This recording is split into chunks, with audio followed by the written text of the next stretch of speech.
Hi, I am Biju S Nair, former officer food corporation of India. എന്റെ പുതിയൊരു current affairs വീഡിയോയിലേക്ക് സ്വാഗതം. എന്നത്തെയും പോലെ ഇന്നത്തെ ഹിന്ദുവിന്റെ എഡിറ്റോറിയൽ നിന്നാണ് നമ്മൾ സ്റ്റാർട്ട് ചെയ്യുന്നത്. ഓപ്ഷൻ ഓർ സ്ട്രാറ്റജം എന്ന് പറയുന്ന ഒരു എഡിറ്റോറിയലാണ്, ഫസ്റ്റ് എഡിറ്റോറിയൽ. അതിന് നമ്മളുടെ ഗവർണേഴ്സിന്റെ ആക്ഷൻസിനെ കുറിച്ചാണ്. കേരളത്തിലെ ഗവർണർ ഉൾപ്പെടെ ആരോപണ വിധേയനാണ്. അതായത് സ്റ്റേറ്റ് ഗവൺമെന്റുകൾ ഉണ്ടാക്കുന്ന നിയമങ്ങൾ തകിടം മറിക്കാൻ വേണ്ടി ഗവർണർ പല കാര്യങ്ങളും ചെയ്യുന്നുണ്ട്. കേരളത്തിലെ ഗവർണർ മാത്രമല്ല, ഇതിൽ തെലങ്കാന ഗവർണറെ കുറിച്ച് പറയുന്നുണ്ട്, പഞ്ചാബിന്റെ ഗവർണറെ കുറിച്ച് പറയുന്നുണ്ട്, വെസ്റ്റ് ബംഗാളിന്റെ ഗവർണറെ കുറിച്ച് പറയുന്നുണ്ട്. ഇപ്പൊ കേരള ഗവർണറുടെ പേരിലാണ് ഇപ്പൊ കേസ് പോയേക്കുന്നത്. അപ്പൊ അതിന്റെ അടിസ്ഥാനത്തിലുള്ള എഡിറ്റോറിയലാണ്. ഇപ്പം ഈയിടയ്ക്ക് തെലങ്കാന പഞ്ചാബ് ഗവർണേഴ്സിന്റെ ആക്ഷൻസുമായിട്ട് ബന്ധപ്പെട്ട് സുപ്രീം കോടതിയിൽ നിന്ന് ഒരു വിധി വന്നിരുന്നു. ആ വിധി അന്ന് വന്ന സമയത്ത് തന്നെ ഞാൻ വളരെ ഡീറ്റെയിൽഡ് ആയിട്ട് ഡിസ്കസ് ചെയ്യുകയും ചെയ്തായിരുന്നു. അപ്പൊ ഇതിൽ ഗവർണേഴ്സിന് ഈ വീറ്റോ പവർ ഉണ്ട്. അതായത് ഇപ്പൊ ഒരു ബില്ല് അവരുടെ കയ്യിലേക്ക് ചെല്ലുമ്പോൾ ആ ബില്ലില് അവർ ഡിസിഷൻ എടുക്കാതെ അവർക്ക് വേണമെന്നുണ്ടെങ്കിൽ അത് വീറ്റോ ചെയ്യാം. പക്ഷെ വീറ്റോ ചെയ്തിട്ട് അവരത് ഒരുപാട് കാലം ഈ പോക്കറ്റ് വീറ്റോ പോലെ അവരുടെ കയ്യിൽ വച്ചുകൊണ്ടിരിക്കാൻ പാടില്ല യഥാർത്ഥത്തിൽ. പക്ഷേ പല സ്റ്റേറ്റുകളിലെ ഗവർണേഴ്സ്, പഞ്ചാബിന്റെ ഒക്കെ ഗവർണറുടെ പേരിൽ ആ കേസ് ആദ്യം പോയത്. ആം ആദ്മി പാർട്ടി ഗവൺമെന്റ് ആണ് പഞ്ചാബ് ഭരിക്കുന്നത്. അപ്പൊ അവര് സുപ്രീം കോടതിയിൽ പോയി. ഈ ഗവർണേഴ്സ് ഒരു ഡിസിഷൻ എടുക്കാതെ പല സ്റ്റേറ്റ് ബില്ലുകളുടെയും മുകളിൽ ഇങ്ങനെ നമ്മുടെ പച്ച മലയാളത്തിൽ പറഞ്ഞ അടയിരിക്കുന്നത് പോലെ ഇരിക്കുകയും ഇവര് പിന്നീട് ആ നിയമം നടപ്പാക്കാൻ പറ്റുന്ന ഒരു സാഹചര്യം വരികയും ചെയ്യും. പക്ഷെ അപ്പൊ സുപ്രീം കോടതി ക്ലാരിഫൈ ചെയ്തു, ഈ ഗവർണേഴ്സിന് അങ്ങനെ ഒരു ഇനാക്ഷൻ ചെയ്യാൻ പാടില്ല. കാര്യം എന്ന് വെച്ചാല് അവർക്ക് അങ്ങനെ ഒരു അബ്സല്യൂട്ട് വീറ്റോ എന്നും യഥാർത്ഥത്തിൽ ഇല്ല. കോൺസ്റ്റിറ്റ്യൂഷനിൽ അവരെ ഇന്റർപ്രറ്റ് ചെയ്തിട്ടാണ് നമ്മുടെ സുപ്രീം കോടതിയുടെ കോൺസ്റ്റിറ്റ്യൂഷൻ ബെഞ്ച് അത് പറഞ്ഞത്. അവര് ചെയ്യേണ്ടത്, അവർക്കൊരു അവരുടെ അടുത്തേക്ക് വരുന്ന ബില്ലില് അവർക്ക് ഒബ്ജക്ഷൻ ഉണ്ട് എന്നുണ്ടെങ്കിൽ അവരുടെ ഡിസന്റ് രേഖപ്പെടുത്തണം. എന്താണ് അവരുടെ ഒബ്ജക്ഷൻ എന്ന് രേഖപ്പെടുത്തിയിട്ട് അത് ഇമ്മീഡിയറ്റ് ആയിട്ട് സ്റ്റേറ്റ് ലെജിസ്ലേറ്റീവ് അസംബ്ലിയിലേക്ക് അവരുടെ റീകൺസിഡറേഷന് വേണ്ടിയിട്ട് ഈ ബില്ല് അയക്കണം. അപ്പൊ റീകൺസിഡറേഷന് വേണ്ടിയിട്ട് അയച്ചിട്ട് ആ റീകൺസിഡറേഷൻ ആ ഗവൺമെന്റ് ചെയ്യുന്നു, ആ സ്റ്റേറ്റ് ലെജിസ്ലേറ്റീവ് അസംബ്ലി റീകൺസിഡറേഷൻ ചെയ്തിട്ട് വീണ്ടും തിരിച്ചയച്ചു കൊടുക്കുന്നു ഗവർണറിന്. അപ്പൊ governor will be forced to sign on that bill. ഇനി ഇൻ കേസ് ആ സ്റ്റേറ്റ് ലെജിസ്ലേറ്റീവ് അസംബ്ലി അവര് ഒരു തീരുമാനം എടുക്കുന്നില്ല, അവർ ആ നേരത്തെ ഗവർണറിന് അയച്ചു കൊടുത്ത ബില്ല് അതുപോലെ തിരിച്ചയച്ചു കൊടുക്കുകയാണെങ്കിലും നമ്മളുടെ കോൺസ്റ്റിറ്റ്യൂഷൻ പ്രകാരം ഒന്നും ഗവർണർ ചെയ്യാൻ പറ്റത്തില്ല. അപ്പൊ ഗവർണർ പിന്നെ ഒബ്ജക്ട് ചെയ്യാൻ പറ്റത്തില്ല, അതിൽ സൈൻ ചെയ്തേ പറ്റുള്ളൂ. ഇതാണ് വന്ന വിധി. അപ്പം അതനുസരിച്ച് അപ്പൊ ഗവർണേഴ്സിന് കുറെ ലിമിറ്റേഷൻസ് വന്നു, അവർക്ക് ഈ ബില്ലൊക്കെ ഇൻഡെഫിനിറ്റ് ആയിട്ട് കയ്യിൽ സൂക്ഷിക്കുന്നത്. അപ്പൊ ഗവർണേഴ്സ് അടുത്തായിട്ട് എന്ത് ചെയ്യുന്നു വെച്ചാൽ, ഇപ്പൊ കേരളത്തിന്റെ ഗവർണർ എക്സാമ്പിൾ ഇതിൽ പറയുന്നുണ്ട്, അവര് ബില്ല് പ്രസിഡന്റിന് റെഫർ ചെയ്യാൻ തുടങ്ങി. ആ ബില്ല് ഡിലേ ആക്കാൻ വേണ്ടിയിട്ട് ഡിസിഷൻ എടുക്കാതെ ഗവർണർ ഓൺ ഡിസിഷൻ എടുക്കാതെ പ്രസിഡന്റിന് റെഫർ ചെയ്യാൻ തുടങ്ങി. പ്രസിഡന്റിന് ഗവർണേഴ്സ് അങ്ങനെ റെഫർ ചെയ്യുന്ന ബില്ലുകൾ എന്ന് പറഞ്ഞാൽ സ്റ്റേറ്റും സെന്ററും ആയിട്ടുള്ള റിലേഷൻഷിപ്പിനെ ബാധിക്കുന്ന എന്തെങ്കിലും വിഷയങ്ങൾ അതിൻ്റെ അകത്ത് ഉണ്ടെങ്കിൽ മാത്രമേ അങ്ങനെ ഗവർണേഴ്സിന് ആ ബില്ലുകൾ പ്രസിഡന്റിന് റെഫർ ചെയ്യേണ്ടതായിട്ടുള്ള ആവശ്യമുള്ളൂ. പക്ഷേ അങ്ങനെ ഒന്നും ഇല്ലാത്ത ബില്ലുകളും കേരളത്തിന്റെ ആരിഫ് മുഹമ്മദ് ഖാൻ പോലുള്ള ഗവർണേഴ്സ് അത് പ്രസിഡന്റിന് റെഫർ ചെയ്തു. പ്രസിഡന്റ് ദ്രൗപദി മുർമു ഇപ്പൊ എന്ത് സംഭവം, അത് ഈ പല ബില്ലുകൾ റെഫർ ചെയ്തത് 7 മാസം തൊട്ട് 2 വർഷം വരെ കയ്യിൽ വച്ചിരുന്നിട്ട് അവർ ഡിസിഷൻ എടുക്കാതെ. അപ്പൊ തന്നെ കൺസിഡറബിൾ ടൈം ലാപ്സ് ഉണ്ടായി. അതിനുശേഷവും തീരുമാനം എടുക്കാതെ ഗവർണർ എന്തെന്ന് വെച്ചാൽ പ്രസിഡന്റ് റെഫർ ചെയ്യുന്നു. പ്രസിഡന്റ് റെഫർ ചെയ്യേണ്ട വിഷയങ്ങൾ പോലും അല്ല എന്നിട്ട് പോലും. അപ്പൊ പ്രസിഡന്റ് അവിടെ എന്ത് ചെയ്തു, ഒരു കാരണവും കാണിക്കാതെ അതിൽ 4 ബില്ല് റിജക്ട് ചെയ്തു. അപ്പൊ അങ്ങനെ 4 ബില്ല് റിജക്ട് ചെയ്തപ്പോ ഇതിൽ എന്ത് സംഭവം, അത് on the recommendation of union government ആയിരിക്കും എപ്പോഴും പ്രസിഡന്റ് അങ്ങനെ റിജക്ട് ചെയ്യുന്നത്, അല്ല പ്രസിഡന്റ് തോന്നിയ പോലെ അല്ല റിജക്ട് ചെയ്യുന്നത്. അപ്പൊ എന്താണ് ഇത്, സ്റ്റേറ്റുകളുടെ ബില്ലുകൾ പാസ്സാക്കാനുള്ള അധികാരത്തിന്റെ മുകളിൽ ഒരു ഇൻഡയറക്റ്റ് എൻക്രോച്ച്മെന്റ് നമ്മളുടെ സെൻട്രൽ ഗവൺമെന്റിന്റെ ഭാഗത്തുനിന്നുണ്ടാവുന്നു. ഇത് ഫെഡറലിസ്റ്റിക് തത്വങ്ങൾക്ക് എതിരാണ് എന്ന് പറഞ്ഞാണ് കേരള ഗവൺമെന്റ് ഇപ്പോ ആരിഫ് മുഹമ്മദ് ഖാൻ ഗവർണറെതിരെ സുപ്രീം കോടതി പോയത്. അപ്പൊ സുപ്രീം കോടതി ഇത് പരിശോധിക്കാൻ തീരുമാനിച്ചു. അപ്പൊ എന്തായാലും ഈ പറയുന്നതിൽ കാര്യമുണ്ട്.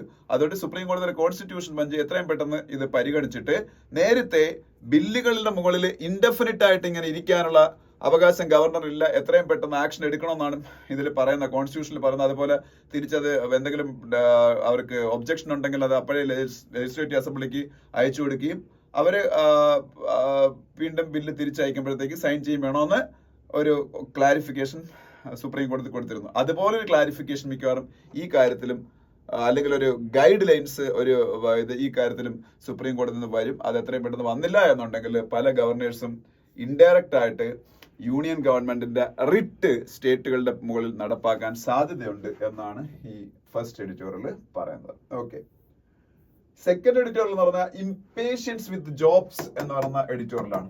ഇതും നമുക്ക് അത്യാവശ്യം ഈ കറണ്ട് ഇഷ്യൂസ് ആയിട്ട് ബന്ധപ്പെട്ട എഡിറ്റോറിയലാണ്. കാരണം ഞാൻ പലതവണ പറഞ്ഞു കഴിഞ്ഞാണ്, കഴിഞ്ഞ പാർലമെന്റ് ഇലക്ഷനിൽ നരേന്ദ്രമോദി ഗവൺമെന്റ് വിചാരിച്ച നേട്ടം ഉണ്ടാക്കാൻ പറ്റിയില്ല. അവർക്ക് അബ്സല്യൂട്ട് മെജോറിറ്റി കിട്ടുന്നതെന്നും 10-30 സീറ്റിന്റെ കുറവ് വന്നു. അതിനൊരു പ്രധാന കാരണമായിട്ട് കണ്ടെത്തിയേക്കുന്ന 2-3 കാരണങ്ങളുണ്ടായാലും ഒരെണ്ണം എന്ന് പറയുന്നത് യൂത്തിന്റെ ഇടയിലെ അൺഎംപ്ലോയ്മെന്റ് ആണെന്നാണ്. അപ്പോൾ സാധാരണ ബഡ്ജറ്റുകളിലൊക്കെ അൺഎംപ്ലോയ്മെന്റിനെ പരിഹരിക്കാൻ വേണ്ടിയിട്ടുള്ള നടപടികൾ എന്തെങ്കിലുമൊക്കെ ബഡ്ജറ്റിൽ കാണും. ആ നടപടികൾ പലതും ഉപരിപ്ലവമായിട്ട് അത് നടപ്പാക്കുകയും പലതും ഡിസൈഡ് എഫക്റ്റ് ഗ്രൗണ്ട് ലെവലിൽ ഉണ്ടാക്കാതിരിക്കുകയും ചെയ്യാറുണ്ട്. അപ്പൊ ഇപ്പോഴത്തെ ബഡ്ജറ്റിൽ അങ്ങനെയല്ല. ജോബ് ക്രിയേഷൻ എന്ന് പറയുന്ന സംഭവത്തിനാണ് ഏറ്റവും കൂടുതൽ പ്രാധാന്യം ബഡ്ജറ്റിന് കൊടുത്തേക്കുന്നത്. അപ്പൊ ഈ ബഡ്ജറ്റിൽ മെനി ടൈംസ് ഈ ഗവൺമെന്റ് അൺഎംപ്ലോയ്മെന്റ് എന്ന് പറയുന്ന സംഭവം റെഫർ ചെയ്യുക, അല്ലെങ്കിൽ ജോബ് ക്രിയേഷനെ കുറിച്ച് പലതവണ റെഫർ ചെയ്തു എന്നാ അതാ ഇവിടെ പറയുന്നുണ്ട്. Biggest words in the budget speech as a shift in the stands on employment and the sharply higher frequency of mentions it received. ബഡ്ജറ്റിനകത്ത് ഒരുപാട് തവണ ഈ എംപ്ലോയ്മെന്റ് എന്ന് പറയുന്ന ഒരു മെൻഷൻ കിട്ടി. ഈ എംപ്ലോയ്മെന്റ് എന്ന് പറയുന്നതായിരുന്നു ഈ ബഡ്ജറ്റിന്റെ സെൻട്രൽ തീം എന്ന് പറയുന്നത്. അപ്പൊ അതില് പ്രധാനമന്ത്രിയുടെ പേരിലുള്ള ഒരു 4-5 സ്കീമുകൾ വരുന്നുണ്ട്. അപ്പൊ അതിനൊക്കെ സെപ്പറേറ്റ് പേരുകൾ വരാം. കാര്യം അതിന്റെ ഒരു ഡീറ്റെയിൽഡ് ആയിട്ടുള്ള ഫ്രെയിം വർക്കും ഗൈഡ് ലൈൻസും ഒക്കെ ഇനി വരാൻ പോകുന്നേ ഉള്ളൂ. അപ്പൊ അതിൽ എന്തായാലും ഇതാണ് എന്റെ ഒരു കോർ. 2 lakh crore ആണ് ഇതിലേക്ക് മാറ്റി വെച്ചേക്കുന്നത്. എംപ്ലോയ്മെന്റ് ജനറേഷന് വേണ്ടി 2 lakhs crores. അതുവഴി 4.1 crore യൂത്തിന് അടുത്ത 5 yearsനകത്ത് വെച്ച് ജോലി കൊടുക്കുക. അതില് 3 എംപ്ലോയ്മെന്റ് ലിങ്ക്ഡ് ഇൻസെന്റീവ് സ്കീംസ് ഉണ്ട്. എംപ്ലോയ്മെന്റ് ലിങ്ക്ഡ് ആയിട്ടുള്ള ഇൻസെന്റീവ് സ്കീംസ്. ആ ഇൻസെന്റീവ് മെയിൻലി കിട്ടുന്ന എംപ്ലോയറിനാണ്. ജോലി കൊടുക്കുമ്പോൾ എംപ്ലോയറിന് ഇൻസെന്റീവ് കൊടുക്കുക. അപ്പൊ എംപ്ലോയർ ജോലി ക്രിയേറ്റ് ചെയ്യാൻ, ജോബ്സ് ക്രിയേറ്റ് ചെയ്യാൻ കൂടുതൽ ഇൻട്രസ്റ്റഡ് ആവും എന്നുള്ള അസംഷനിലാണ്. അപ്പം ഈ 4.1 crore യൂത്തിന് ജോലി അടുത്ത 5 വർഷത്തിനകത്ത് കൊടുക്കാനുള്ള 2 lakh crore പദ്ധതി. അതില് 3 എംപ്ലോയ്മെന്റ് ലിങ്ക്ഡ് ഇൻസെന്റീവ് സ്കീംസ് ആണ്. അതിൽ 2 എന്ന് പറയുന്നത് ഫ്രഷ് ആയിട്ടുള്ള ആൾക്കാരെ റിക്രൂട്ട് ചെയ്യാൻ വേണ്ടിയിട്ട് നമ്മളുടെ എംപ്ലോയറിന് ആണ് മെയിൻ ആയിട്ട് ഇൻസെന്റീവ് കൊടുക്കുന്നത്. പിന്നെ മൂന്നാമത്തെന്ന് വെച്ചാല് അവർക്ക് ആവശ്യമുള്ളതിൽ കൂടുതൽ ആൾക്കാർ, അതായത് അഡീഷണൽ ജോബ് ക്രിയേറ്റ് ചെയ്യാൻ വേണ്ടി. അഡീഷണൽ ജോബ് ക്രിയേറ്റ് ചെയ്താൽ അവർക്ക്, എനിക്കിപ്പോഴും ഓർമ്മയുണ്ട് ബഡ്ജറ്റ് സ്പീച്ചിൽ ഞാനത് ഡിസ്കസ് ചെയ്ത്, EPF എംപ്ലോയ്മെന്റ് പ്രോവിഡന്റ് ഫണ്ട് ഓർഗനൈസേഷനിൽ അടക്കേണ്ട പിന്നീട് എമൗണ്ടിൽ എനിക്കൊന്ന് 3,000 or 4,000 കണ്ടാണ് ഒരു 2 വർഷത്തേക്ക് ഗവൺമെന്റ് അടക്കി, ബാക്കി പൈസ അവർ അടച്ചാൽ മതി. അങ്ങനെയൊക്കെയുള്ള സ്കീമുകളാണ് ആ 3 എന്ന് പറയുന്നത്. പിന്നെ സ്കിൽ സെറ്റ്, ബാക്കി 2 സ്കീം ഇപ്പൊ 3 ഇങ്ങനെ എംപ്ലോയ്മെന്റ് ജനറേറ്റ് ചെയ്യാനുള്ള ഇൻസെന്റീവ് സ്കീംസ് ആണ്. പിന്നെ 2 എന്ന് വെച്ചാൽ സ്കിൽ സെറ്റ് എൻഹാൻസ് ചെയ്യാനുള്ള, അതായത് നമ്മളെ പിള്ളേർക്ക് ഡിസൈഡ് ആയിട്ടുള്ള സ്കിൽ സെറ്റ് ഇല്ല ഈ ഗ്ലോബലി കോമ്പറ്റീറ്റീവ് ആയിട്ടുള്ള ജോബുകളിൽ പെർഫോം ചെയ്യാൻ. ഞാൻ ഇന്നലെ അത് ചൈനയുടെ ഒരു എക്സാമ്പിൾ ഒക്കെ എടുത്ത് ഞാൻ ഇന്നലെ ഒരു ആർട്ടിക്കിൾ ഡിസ്കസ് ചെയ്തായിരുന്നു. അപ്പൊ ആ സ്കിൽ ഗ്യാപ്പ് ബ്രിഡ്ജ് ചെയ്യാൻ വേണ്ടിയിട്ട് 2 സ്കീമുകൾ. അതിൽ ഒരെണ്ണം എന്ന് വെച്ചാൽ ഇന്ത്യയിലെ 1000-ഓളം ITIs, ഇൻഡസ്ട്രിയൽ ട്രെയിനിങ് ഇൻസ്റ്റിറ്റ്യൂട്ടുകൾ ഉണ്ടല്ലോ, ITIsനെ അതിനെ അപ്ഗ്രേഡ് ചെയ്യുന്നു. ആ അപ്ഗ്രഡേഷൻ വഴി കൂടുതൽ കുട്ടികൾ അവിടെ ഗ്ലോബൽ സ്റ്റാൻഡേർഡ്സിൽ അവിടെ സ്കിൽഫുൾ ആക്കി മാറ്റുന്നു. അതൊന്ന്. പിന്നെന്ന് പറയുന്നത് നമ്മുടെ 500 ടോപ്പ് കമ്പനീസിൽ ഇന്റേൺഷിപ്പ്. ആ ഇന്റേൺഷിപ്പിലാണ് പെർ മന്ത് 5,000 രൂപ വെച്ച്, പിന്നെ ഒരു 1 time പേയ്മെന്റ് ആയിട്ട് 6,000 രൂപ, അങ്ങനെ 66,000 rupees നമ്മുടെ പിള്ളേർക്ക് കൊടുക്കുന്നു. അപ്പം ആ 500 കമ്പനീസിന് അവർക്ക് വോളണ്ടറി ബേസിസിൽ ഈ ഗവൺമെന്റിന്റെ ഈ സ്കീമിന്റെ ഭാഗമാകാം. ഇതിന്റെ 90% ഫണ്ടിങ്ങും ഈ സ്കീമിന് നടപ്പാക്കാൻ ഈ കമ്പനീസിനൊക്കെ ചെലവാകുന്ന പൈസ ഉണ്ടല്ലോ, അതിന്റെ 90% ഫണ്ടിങ് ഗവൺമെന്റ് ഓഫ് ഇന്ത്യ കൊടുക്കും. ബാക്കി 10% ഇൻഡസ്ട്രീസ് അവരെ CSR പദ്ധതിയിൽ നിന്ന് ചെലവഴിക്കണമെന്നാണ്. CSR എന്ന് പറഞ്ഞാൽ എന്താണ്? Corporate social responsibility. CSR എന്താണ്? Corporate social responsibility. ഈ CSR അല്ലെങ്കിൽ കോർപ്പറേറ്റ് സോഷ്യൽ റെസ്പോൺസിബിലിറ്റി എന്ന് പറഞ്ഞാൽ ഇന്ത്യയിലെ കമ്പനീസ്, ഞാൻ ഇന്നാള് പറഞ്ഞായിരുന്നു, അവരുടെ പ്രോഫിറ്റിന്റെ, എല്ലാ കമ്പനീസും ഇല്ല, അതിലൊരു ടേൺ ഓവർ ഒക്കെ പറയുന്നുണ്ട്, ഇത്ര പ്രോഫിറ്റ് ഇത്ര ടേൺ ഓവർ ഒക്കെ ഉള്ള കമ്പനീസിനുള്ള ത്രെഷോൾഡ് ലിമിറ്റുകളുണ്ട്. അത് ക്രോസ് ചെയ്യുന്ന കമ്പനികൾ അവരുടെ പ്രോഫിറ്റിന്റെ 2% സൊസൈറ്റിക്ക് വേണ്ടി, സമൂഹത്തിന് വേണ്ടി സ്പെൻഡ് ചെയ്യണം. അതാണ് CSR, കോർപ്പറേറ്റ് സോഷ്യൽ റെസ്പോൺസിബിലിറ്റി.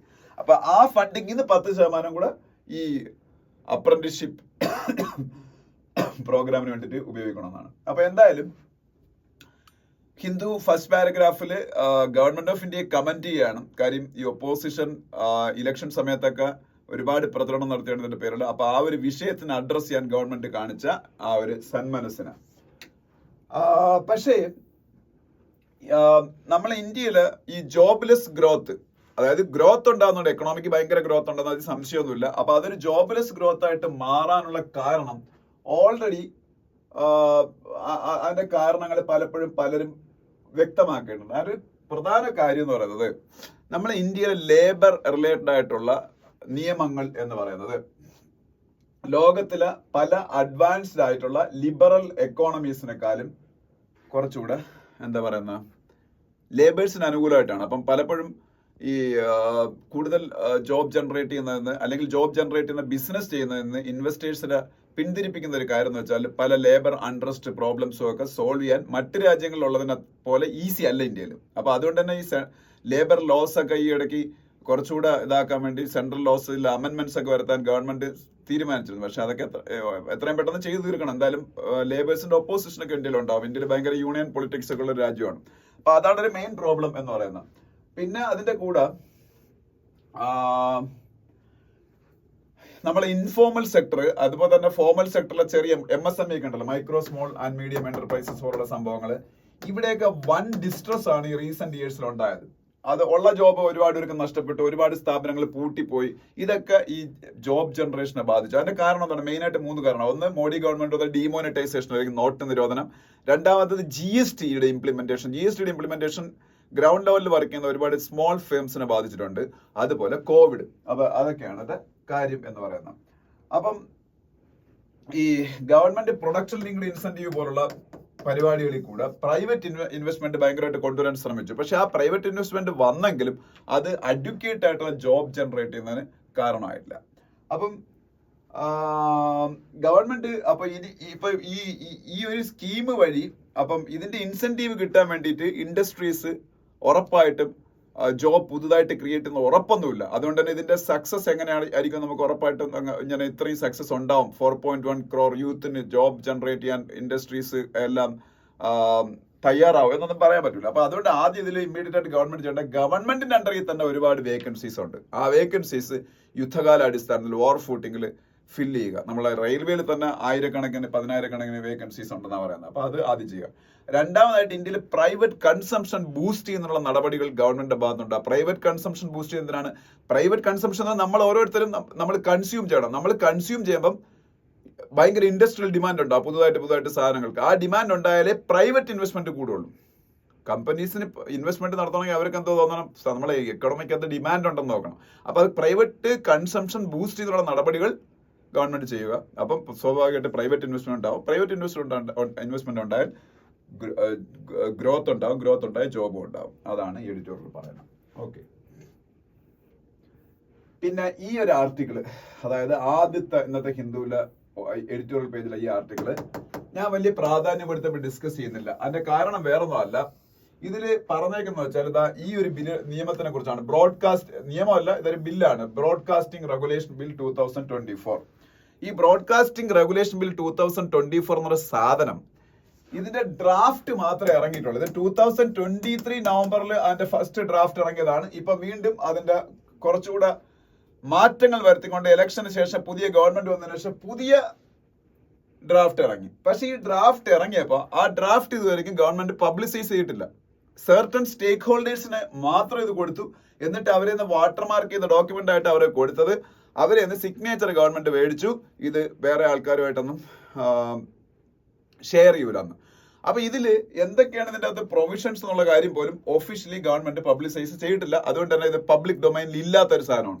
ഇതിന് ഇന്ന കാര്യങ്ങളൊക്കെ അതിന്റെ അകത്ത് ഉണ്ടായിരിക്കും എവിടെ നിന്നൊക്കെയോ ചോർന്ന് കിട്ടിയിട്ട് അതിന്റെ അടിസ്ഥാനത്തിൽ മാത്രം ഈ അപാർ ഗുപ്ത എന്ന് പറയുന്ന ഒരാളെന്ന് വെച്ചാൽ അയാളൊരു അഡ്വക്കേറ്റ് ആണ്. പുള്ളി ഇതിനെടുത്ത് അനലൈസ് ചെയ്തേക്കാണ്. അപ്പൊ അതുകൊണ്ട് തന്നെ ഇത് വേറെ ഒരു ഫ്യൂട്ടൈൽ എക്സർസൈസ് ആണ്. നമ്മളിപ്പോ ഇതിനെ കുറിച്ച് കൂടുതൽ ഡിസ്കസ് ചെയ്യുന്ന കാര്യം. ഗവൺമെന്റിന്റെ ഡ്രാഫ്റ്റ് പബ്ലിഷ് ചെയ്തെങ്കിലും ഇത് പബ്ലിക് ഡൊമൈനിൽ അവൈലബിൾ അല്ല. അത് കുറച്ച് ആൾക്കാരുമായിട്ട് മാത്രമേ ഷെയർ ചെയ്തിട്ടുള്ളൂ. അതുകൊണ്ട് തന്നെ അതിന്റെ കണ്ടന്റ് പ്രോപ്പറായിട്ട് അതൊക്കെ ആണോ എന്ന് ഈ ഇദ്ദേഹത്തിന് തന്നെ അറിഞ്ഞുള്ളൂ. അത് ഈ ആർട്ടിക്കിൾ വായിച്ചാൽ നമുക്ക് മനസ്സിലാവും. പക്ഷെ എന്നിരുന്നാലും ഈ പുള്ളിയുടെ കൺസേൺസിനെ കുറിച്ച് ഞാൻ ജസ്റ്റ് ഒന്ന് പറയാം. ബ്രോഡ്കാസ്റ്റ് റെഗുലേഷൻ ബിൽ 2024 എന്ന് പറയുന്നത്, പുള്ളി പറയുന്നത് ഗവൺമെന്റ് എന്നെ പോലുള്ള ആൾക്കാരെ ഉൾപ്പെടെ റെഗുലേറ്റ് ചെയ്യാൻ വേണ്ടി കൊണ്ടുവന്ന സംവിധാനം. എന്നെ പോലുള്ള ആൾക്കാർ എന്ന് പറയുമ്പോൾ നമ്മൾ യൂട്യൂബേഴ്സ് ആണ്. ഇപ്പൊ ഞാൻ വേറെ യൂട്യൂബ് ചാനലൊക്കെ ഉണ്ട്, അതിലൊക്കെ നമ്മൾ കുറെ കണ്ടന്റ് ഒക്കെ എടുത്തിട്ടുണ്ട്. അപ്പൊ കണ്ടന്റ് ക്രിയേറ്റേഴ്സ് ആയിട്ടുള്ള ആൾക്കാർ റെഗുലേറ്റ് ചെയ്യുക. അതിന്റെ ഒരു എക്സാമ്പിൾ പറയാം, ധ്രുവരാതി എന്നൊക്കെ പറയുന്ന യൂട്യൂബ് ക്രിയേറ്ററൊക്കെ നിങ്ങൾക്ക് അറിയാം. പുള്ളിയുടെയൊക്കെ ഒരുപാട് കണ്ടന്റുകൾ ഗവൺമെന്റിന് ഈ ഇലക്ഷനിൽ തിരിച്ചടിയായിട്ട് വന്നു എന്നൊക്കെ ഒരു അസംഷന്റെ ബേസിലാണ് പുള്ളി ഇത് പറയുന്നത്. അപ്പം നമ്മളെ പോലുള്ള കണ്ടന്റ് ക്രിയേറ്റേഴ്സിന് ഇതിന്റെ അകത്ത്, ഈ പുതിയ നിയമത്തിന്റെ അകത്ത് ഡിജിറ്റൽ ന്യൂസ് ബ്രോഡ്കാസ്റ്റേഴ്സ് ആയിട്ടാണ് കാണുന്നത്. അതുപോലെ ഇൻഡിവിജ്വൽ കമന്റേറ്റേഴ്സ്, അതായത് നമ്മളെ പോലുള്ള ആൾക്കാരെ ഡിജിറ്റൽ ന്യൂസ് ബ്രോഡ്കാസ്റ്റേഴ്സ് ആയിട്ടും അതുപോലെ മറ്റ് കണ്ടന്റ് ക്രിയേറ്റേഴ്സിനെ OTT ബ്രോഡ്കാസ്റ്റേഴ്സ് ആയിട്ടൊക്കെ കണ്ടിട്ട്, അപ്പൊ അങ്ങനെ കാണുമ്പോൾ സ്വാഭാവികമായിട്ട് റെഗുലേറ്റ് ചെയ്യാൻ പറ്റൂല. ഡിജിറ്റൽ ന്യൂസ് ബ്രോഡ്കാസ്റ്റേഴ്സിനെ OTT ബ്രോഡ്കാസ്റ്റേഴ്സിനെയൊക്കെ ഓൾറെഡി ഇപ്പൊ റെഗുലേറ്റ് ചെയ്യുന്നുണ്ട്. ഇപ്പം നമ്മളുടെ ന്യൂസ് ചാനൽസോ അല്ലെങ്കിൽ OTT പ്ലാറ്റ്ഫോംസോ ഒക്കെ ഒരുവിധ റെഗുലേറ്റഡ് ആണ്. അപ്പൊ അതുപോലെ നമ്മളെയും കാണാൻ തുടങ്ങുന്ന ഒരു നിയമം ഗവൺമെന്റ് കിട്ടിക്കഴിഞ്ഞാൽ ഗവൺമെന്റ് നമ്മളെ റെഗുലേറ്റ് ചെയ്യാൻ പറ്റും. അപ്പൊ നമ്മളുടെ കണ്ടന്റിൽ സെൻസറിങ് വരും. അപ്പൊ അത് ഇൻഡിവിജ്വൽ ആയിട്ടുള്ള ആൾക്കാരുടെ ഒപ്പീനിയൻസിന് ഗവൺമെന്റിനെതിരെ അല്ലാതെ ഗവൺമെന്റിന് അനുകൂലമായിട്ട് തിരിച്ചുവിടാൻ പറ്റും. അപ്പോൾ ഒരു പബ്ലിക് ഒപ്പീനിയനൊക്കെ ഗവൺമെന്റ് ഫേവറബിൾ ആക്കാൻ വേണ്ടിയുള്ള പ്രൊവിഷൻസ് ഒക്കെ ഈ നിയമത്തിലുണ്ട്. അങ്ങനെയൊക്കെയുള്ള കൺസേൺസ് ആണ്. പക്ഷെ അതിനെ ഞാൻ ഒരിക്കലും കുറ്റപ്പെടുത്തുന്നില്ല, ഈ പുള്ളി പറഞ്ഞ കാര്യങ്ങളാ. പക്ഷെ അത് അങ്ങനെ ഉണ്ടോ എന്നുള്ള കാര്യം നമുക്ക് അറിയണ്ടേ. അതൊരു പബ്ലിക് ഡൊമൈനിൽ വരട്ടെ. അപ്പൊ അതിനു മുമ്പേ പിന്നെ പുള്ളി IT റൂൾസ് 2021 കുറിച്ച് പറയുന്നുണ്ട്. IT റൂൾസ് 2021 അത് 2023 പിന്നെ അമെൻഡ് ചെയ്തു. ഈ IT റൂൾസ് 2021 എന്നുള്ള സംഭവം അതിതല്ല. ഈ ഇപ്പൊ വന്നേക്കുന്ന ബ്രോഡ്കാസ്റ്റിംഗ് റെഗുലേഷൻ ബിൽ 2024 അല്ല, IT റൂൾസ് 2021 എന്ന് പറയുന്ന വേറെ റൂളുണ്ട്. അത് 2023 അമെൻഡും ചെയ്തു. അപ്പൊ അതിൽ അമെൻഡ് ചെയ്തപ്പോ ഗവൺമെന്റ് അതിപ്പോ ബോംബെ ഹൈക്കോർട്ടിൽ ഒരു കേസ് നടന്നുകൊണ്ടിരിക്കുക. FCU എന്ന് പറഞ്ഞൊരു സംഭവം അത് ഉപയോഗിച്ച് ഉണ്ടാക്കി ഗവൺമെന്റ്. FCU എന്ന് പറയുന്ന ഫാക്ട് ചെക്കിംഗ് യൂണിറ്റ്. ഈ ഫാക്ട് ചെക്കിംഗ് യൂണിറ്റ് എന്താണെന്ന് വെച്ചാൽ, ഈ നമ്മളുടെ സോഷ്യൽ മീഡിയ പ്ലാറ്റ്ഫോംസിൽ ഇതുപോലെ കള്ളത്തരങ്ങളൊക്കെ പബ്ലിഷ് ചെയ്താൽ ആ കള്ളത്തരങ്ങളെ ശരിയാണ്, ഇപ്പൊ ഫാക്ട് ചെക്കിംഗ് എന്ന് പറയാതല്ലേ, അപ്പൊ ആ കള്ളത്തരങ്ങളാണോ ശരിയാണെന്നുള്ള സംഭവം ഗവൺമെന്റിന്റെ തന്നെ 2-3 ആൾക്കാർ ചെക്ക് ചെയ്യും. അതിനാണ് ഫാക്ട് ചെക്കിംഗ് യൂണിറ്റ് എന്ന് പറയുന്നത്. ഇതിനെ കള്ളമാണെന്ന് കണ്ടെത്തിയാൽ ഈ ഫാക്ട് ചെക്കിംഗ് യൂണിറ്റ് റെക്കമെൻഡ് ചെയ്യും ഇത് സ്ട്രൈക്ക് ഡൗൺ ചെയ്യാൻ, അല്ലെങ്കിൽ ഇത് ടേക്ക് ഡൗൺ ചെയ്യാൻ സോഷ്യൽ മീഡിയ പ്ലാറ്റ്ഫോം. അത് ട്വിറ്ററിന്റെ ആയിരിക്കും ചിലപ്പോൾ പറഞ്ഞത്, ട്വിറ്ററല്ല X, യൂട്യൂബിന്റെ അടുത്തായിരിക്കും, FBയുടെ അടുത്തായിരിക്കും, അവരത് റിമൂവ് ചെയ്തേ പറ്റുള്ളൂ. അപ്പൊ അതും ഗവൺമെന്റിന് അൺഫേവറബിൾ ആയിട്ടുള്ള ന്യൂസുകൾ റെഗുലേറ്റ് ചെയ്യാൻ വേണ്ടിയുള്ള സംവിധാനമാണ് FCU ഫാക്ട് ചെക്കിംഗ് യൂണിറ്റ് എന്ന് പറഞ്ഞ് കുറെ പേര് സുപ്രീം കോടതി പോയി. സുപ്രീം കോടതി തൽക്കാലം അതിന്റെ ഇംപ്ലിമെന്റേഷൻ സ്റ്റേ ചെയ്ത് വെച്ചേക്കുക. പക്ഷെ അതിന്റെ വേറൊരു കേസ് ബോംബെ ഹൈക്കോർട്ടിലുണ്ട്. ആ ബോംബെ ഹൈക്കോർട്ടിന്റെ വിധി വന്നതിന് ശേഷം ഫൈനൽ ഡിസിഷൻ എടുക്കാൻ പറഞ്ഞാണ് സുപ്രീം കോടതി ഇപ്പൊ പറഞ്ഞേക്കുന്നത്. അപ്പൊ അതുകൊണ്ട് FCU ഇപ്പൊ നിലവിൽ വർക്ക് ചെയ്യുന്നില്ല. അപ്പൊ ഇതിന്റെ അണ്ടറിൽ വന്നത്, അപ്പൊ ഈ FCU എന്ന് തന്നെ ഈ IT ആക്ട് 2021 വെച്ച്, IT റൂൾസ് 2021 വെച്ച് ഈ മീഡിയയൊക്കെ റെഗുലേറ്റ് ചെയ്യാൻ വേണ്ടി കൊണ്ടുവന്നതാണ്. അതുപോലെ ആണ് ഇപ്പൊ അതിനേക്കാളും അതിലും ഇൻഡിവിജ്വൽസിന് റെഗുലേറ്റ് ചെയ്യാനുള്ള വലിയ സംവിധാനം ഇല്ലായിരുന്നു യൂട്യൂബേഴ്സിനെയൊക്കെ. അപ്പൊ അതിന് വേണ്ടിയിട്ടാണ് ഈ ബ്രോഡ്കാസ്റ്റിംഗ് റെഗുലേഷൻ ബിൽ 2024 കൊണ്ടുവരുന്നത് എന്നൊക്കെയാണ് അദ്ദേഹം പറയുന്നത്. പക്ഷെ അദ്ദേഹം പറഞ്ഞതുകൊണ്ട് ഞാൻ പൂർണ്ണമായിട്ട് വിയോജിക്കുന്നില്ല. പക്ഷെ അതില് നിയമങ്ങൾ പബ്ലിക് ഡൊമൈനിൽ വന്ന് എല്ലാവരും അത് കണ്ട് അത് മനസ്സിലാക്കട്ടെ. അതിനുശേഷം നമുക്ക്, അല്ലാതെ തോക്കിക്കറി വെടിയിക്കേണ്ട കാര്യം ഇല്ലാത്തതുകൊണ്ടാണ് ഞാൻ പറഞ്ഞത് ഇത് നമുക്ക് കൂടുതൽ ഇപ്പൊ ഡിസ്കസ് ചെയ്യേണ്ട ആവശ്യമില്ല. ഓക്കെ, പിന്നെ ഇത് നമുക്ക് വേണ്ട, duality understanding Indian voter behaviour. ഇന്ത്യയുടെ വോട്ടർ ബിഹേവിയർ കഴിഞ്ഞ ലോക്സഭ ഇലക്ഷനിൽ ഇന്ത്യയിലെ വോട്ടേഴ്സ് എങ്ങനെ ബിഹേവ് ചെയ്തു, അവർ ഐഡിയോളജിക്കലി ഇപ്പോ ഇൻഫ്ലുവൻസ്ഡ് ആയിട്ടാണോ വോട്ട് ചെയ്തത്, അല്ലെങ്കിൽ അൺഎംപ്ലോയ്മെന്റ്, ഇൻഫ്ലേഷൻ പോലുള്ള ഡെയിലി നമ്മളെ അഫക്ട് ചെയ്യുന്ന മാറ്റേഴ്സിനെ ബേസ് ചെയ്താണ് വോട്ട് ചെയ്തത്. അങ്ങനെ ഒരു അനാലിസിസ് അതിന്റെ ആവശ്യം നമുക്കില്ലല്ലോ. നമ്മളെ സെഫോളജിസ്റ്റുകളൊന്നും അല്ല, നമ്മൾ അതിനെ കുറിച്ച് പഠിക്കേണ്ട ആവശ്യമില്ല. ഓക്കെ, അപ്പൊ അതും വേണ്ട. അതിനെടുത്ത ആർട്ടിക്കിൾ ഇതിനെ കുറിച്ച് ഞാൻ ജസ്റ്റ് ഒന്ന് പറഞ്ഞേക്കാം.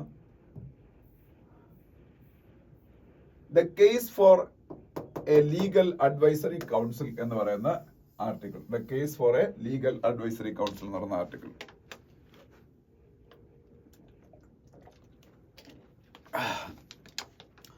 ഇത് എന്താണെന്ന് വെച്ചാല്, നമ്മുടെ ഇന്ത്യയിൽ പല നിയമങ്ങളും നിലവിൽ വന്നിട്ട് പിന്നെ സുപ്രീം കോടതിക്ക് അത് സ്ക്രൂട്ടിനൈസ് ചെയ്തിട്ട് ആ നിയമങ്ങൾ ആന്റി കോൺസ്റ്റിറ്റ്യൂഷണൽ ആണ്, ഭരണഘടനാ വിരുദ്ധമാണ് എന്നൊക്കെ കണ്ടെത്തിയിട്ട് ആ നിയമങ്ങൾ സ്ട്രൈക്ക് ഡൗൺ ചെയ്യുന്നുണ്ട്. അതിന് ഒരു എക്സാമ്പിൾ ഇതിൽ പറഞ്ഞേക്കുന്നത്, ഇലക്ട്രൽ ബോണ്ട് സ്കീമാണ്. ഈ ഇടയ്ക്ക് സുപ്രീം കോടതി അത് വോട്ടേഴ്സിന്റെ റൈറ്റ് ടു ഇൻഫർമേഷൻ എന്ന് പറയുന്ന സംഭവത്തിനെ വയലേറ്റ് ചെയ്യുന്നുണ്ട്. അത് നമ്മളുടെ ഫണ്ടമെന്റൽ റൈറ്റ് ടു ഇൻഫർമേഷൻ. അപ്പൊ ആ ഫണ്ടമെന്റൽ റൈറ്റിനെ വയലേറ്റ് എന്നുള്ള പേരിലാണ് മെയിൻലി, അതുപോലെ റൈറ്റ് ടു ഇക്വാലിറ്റി ഒക്കെ അത് വയലേറ്റ് ചെയ്യുന്നത് പേരിൽ അവർ സുപ്രീം കോടതി സ്ട്രൈക്ക് ഡൗൺ ചെയ്തു. ഏതാണ്? Electoral bond scheme. പക്ഷെ ഇതേവർ പറയാത്ത വേറൊരു സ്കീമുണ്ട്, വേറൊരു ഇതുണ്ട്. NJAC എന്ന് പറഞ്ഞൊരു സംഭവം 2014-15 സമയത്ത് ഗവൺമെന്റ് കൊണ്ടുവന്നായിരുന്നു.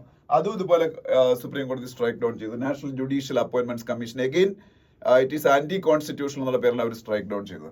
അപ്പൊ ഇതില് ഈ ആർട്ടിക്കിളില് ഇവർ പറഞ്ഞേക്കുന്നത് എന്താണെന്ന് വെച്ചാൽ, ഇപ്പൊ ഇന്ത്യക്ക് ഒരു ലീഗൽ അഡ്വൈസറി കൗൺസിൽ ഇല്ല. ലീഗൽ അഡ്വൈസറി കൗൺസിൽ ഇല്ല. അവർ പറയുന്നത് പ്രധാനമന്ത്രിക്ക് ഇങ്ങനെ ഒരു സംഭവം ഉണ്ട്, EAC-PM എന്ന് പറഞ്ഞൊരു സംഗതി, economic advisory council to prime minister. EAC-PM എന്താണ്? Economic advisory council to prime minister. Economic advisory council to prime minister എന്ന് പറഞ്ഞാല് പേര് തന്നെ ഉണ്ടല്ലോ, സാമ്പത്തിക കാര്യങ്ങളിൽ, എക്കണോമിക് കാര്യങ്ങളിൽ പ്രൈം മിനിസ്റ്ററിന് അഡ്വൈസ് ചെയ്യപ്പെട്ടുള്ള ഒരു സംഭവമാണ് economic advisory council prime minister. അതിന്റെ ചെയർപേഴ്സൺ ബിബേക് ഡെബ്രോയ് ആണ്. അതൊന്നും ഇതിൽ പറയുന്നില്ല ചെയർപേഴ്സന്റെ പേരൊന്നും. ഇതിനെ കുറിച്ച് പറയുന്നുണ്ട്. Bibek Debroy, he's an economist, he's a chairman of EAC-PM, economic advisory council to prime minister, Bibek Debroy. Okay, അപ്പൊ അത് സാമ്പത്തിക കാര്യങ്ങളിൽ പ്രൈം മിനിസ്റ്ററിനെ ഉപദേശിക്കാനുള്ളതാണ്. അപ്പൊ അതുപോലെ ഇത്തരത്തിലുള്ള ഒരു ലീഗൽ അഡ്വൈസറി കൗൺസിൽ ഉണ്ട് എന്നുണ്ടെങ്കിൽ പുതിയ നിയമങ്ങൾ ഉണ്ടാക്കുന്ന സമയത്ത് അതിന് കറക്റ്റായിട്ട് അതിനെക്കുറിച്ച് റിസർച്ച് നടത്തിയിട്ട് ഭാവിയിൽ എങ്ങനെയാണ് സുപ്രീം കോടതിയിൽ നിന്നോ അല്ലെങ്കിൽ മറ്റ് കോടതികളിലൊക്കെ ഇത് കണ്ടസ്റ്റ് ചെയ്യാൻ സാധ്യതയുണ്ട് ഉള്ളതെന്നും അതിന്റെ എൻഡ് റിസൾട്ട് സുപ്രീം കോടതിയോ ഹൈക്കോടതികളോ അല്ലെങ്കിൽ ഈ നിയമത്തിന് സ്ട്രൈക്ക് ഡൗൺ ചെയ്യാൻ സാധ്യതയുണ്ടോ എന്നൊക്കെ പഠിക്കാൻ പറ്റും. അപ്പൊ കൂടുതൽ ഇഫക്റ്റീവായിട്ട് നിയമങ്ങൾ നടപ്പാക്കാൻ പറ്റും. ഇതാണ് അദ്ദേഹം പറഞ്ഞേക്കുന്നത്, ഇതിൽ ഈ ഓതേഴ്സ് പറഞ്ഞേക്കുന്നത്. അതിൽ അവർ പറയുന്നത് വെച്ചാൽ നാഷണൽ ലോ യൂണിവേഴ്സിറ്റി പോലുള്ള സംഭവം, നാഷണൽ ലോ യൂണിവേഴ്സിറ്റി ഇപ്പൊ ഡൽഹിയിലുണ്ട് നാഷണൽ ലോ യൂണിവേഴ്സിറ്റി. ഇവരാണ് നമ്മളുടെ ഇപ്പൊ ഇന്ത്യയിൽ നടപ്പാക്കുന്ന ഭാരതീയ ന്യായ സംഹിത, ഭാരതീയ നാഗരിക് സുരക്ഷാ സംഹിത, ഭാരതീയ സാക്ഷി അധിനിയം പോലുള്ള ഇന്ത്യൻ പീനൽ കോഡിനും CRPCക്കും ഒക്കെ പകരം വന്ന നിയമങ്ങളെ ഫോർമുലേറ്റ് ചെയ്യുന്നതിന് ഏറ്റവും കൂടുതൽ സഹായിച്ച ഒരു സംഭവമാണ് നാഷണൽ ലോ യൂണിവേഴ്സിറ്റി ഡൽഹി എന്നത്. അപ്പൊ അവിടെയൊക്കെ നല്ല എക്സ്പേർട്ടുകളായിട്ടുള്ള ആൾക്കാരുണ്ട്. അവരെയൊക്കെ ഇൻക്ലൂഡ് ചെയ്തുകൊണ്ട് ഇങ്ങനെ ഒരു ലീഗൽ അഡ്വൈസറി കൗൺസിൽ ഉണ്ടാക്കുക. അപ്പൊ ഈ നമ്മളുടെ എഡ്യൂക്കേഷണൽ ഇൻസ്റ്റിറ്റ്യൂഷൻസ് ഇതുപോലുള്ള യൂണിവേഴ്സിറ്റീസിന്റെ സേവനം കൂടുതൽ ഗവേണൻസിലേക്ക് കൊണ്ടുവരാനും അത് കൂടുതൽ ഫ്രൂട്ട്ഫുൾ ആയിട്ട് നമ്മൾ എഡ്യൂക്കേഷന് സ്പെൻഡ് ചെയ്യുന്ന എമൗണ്ട് ഗവൺമെന്റിന് തിരിച്ചെടുക്കാനും പറ്റും എന്നും ഇതിൽ പറയുന്നുണ്ട്. അപ്പൊ വേറൊരു ഗുണമുണ്ട് ഇതിന്റെ, അത് ഈ ആർട്ടിക്കിളിൽ പറഞ്ഞില്ല, എനിക്ക് വായിച്ചാൽ മനസ്സിലായ കാര്യം. ഇപ്പൊ സുപ്രീം കോടതിയിലൊക്കെ അത് ആന്റി കോൺസ്റ്റിറ്റ്യൂഷണൽ ആണെന്ന് പറഞ്ഞൊരു നിയമം സ്ട്രൈക്ക് ഡൗൺ ചെയ്യുമ്പോൾ നമ്മളൊന്ന് ആലോചിക്കണം. ആ നിയമം നടപ്പാക്കാൻ വേണ്ടിയിട്ട് ഗവൺമെന്റ് കുറെ കാലം നടപ്പായിരിക്കും, എന്നിട്ടാണല്ലോ ഇത് സ്ട്രൈക്ക് ഡൗൺ ചെയ്യപ്പെടുന്നത് ആരെങ്കിലും കേസിന് മുമ്പ്.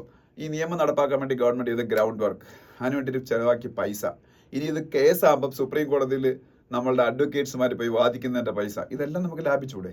അപ്പം അതുകൊണ്ട് ഒരു ലീഗൽ അഡ്വൈസറി കൗൺസിൽ ഫോം ചെയ്യണം എന്നുള്ളതാണ് ഈ ആർട്ടിക്കിളിന്റെ കണ്ടന്റ് എന്ന് പറയുന്നത്. Already law commission of India ഉണ്ട്, ലോ കമ്മീഷൻ ഓഫ് ഇന്ത്യ. പക്ഷെ അതിന് ഇതുമായിട്ട് കമ്പയർ ചെയ്യാൻ പറ്റത്തില്ല. ലോ കമ്മീഷൻ ഓഫ് ഇന്ത്യ എന്ന് പറയുന്ന സംഭവം അവരെ ഒരു ഇന്ത്യയിൽ വരാൻ പോകുന്നതിനെ അനലൈസ് ചെയ്ത് പഠിച്ചിട്ട് അതിലെ പ്രോസ് ആൻഡ് കോൺസ് പറയുന്ന സംഭവം അല്ല.